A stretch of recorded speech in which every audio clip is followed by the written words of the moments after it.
میدیایên Rûsya eşkerekirin ku bingeheka serbazî Rûsyê li Sûriyê hate armançkirin. Rojnameya Komersantiya Rûsî li serzarê jêderekî taybet belav kir ku bingeha serbazî hemîmî ya Rûsyê li parêzgeha Laziqiya li Rojavayê Sûriyê roja 31 heyva berçileya sala 2017 ji aliyê jmareyek çekdarên nenas ve hate topbarankirin û di encamê de چار بالافرین شری ج جور سوخوی 24 و دو بالافرین شری ج جور سوخوی 35 و بالافرک شری ج جور آنتونوف 72 هاتنه تک برن. روزنامه کمرسانت سربر کرو گوت کو ج سال 2015 و اوه یکم جاره به وی اوای زیان به هزین لشکریین روسیه گشتیا.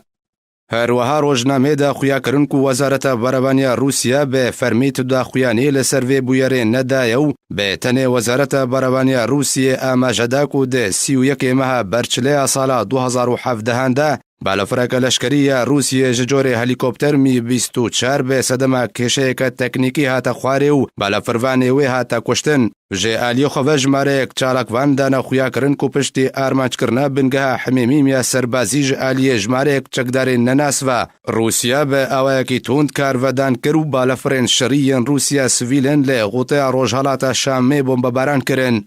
هروها چالاکوانان دانا خویا کرن کو چندین تاخین جنشین به خلک سویل باجاروک مصرابه جه آلی بالافرین شریین روسیه و هاتن بمباران کرنو ده انجام ده 7 کس بونا قربانی و جانا خوش دست دان. چالاکوانان دانا خویا کرن کو نبتنه باجاروک مصرابه هاتا بمباران کرن بلکو باجاروکن دوما عین ترما حزا اوتایا هاتنا ارمانچ کرن جه آلی بالافرین شریین روسیه و ده انجام ده دو زاروک بونا قربانی و جانا خوش دست دان. هروها چالاکوانان گوتن مترسیه کو کارودانا روسیه و هینا خرابتر ببه به تن سویل و ببنا قربانین و کارودانا توند.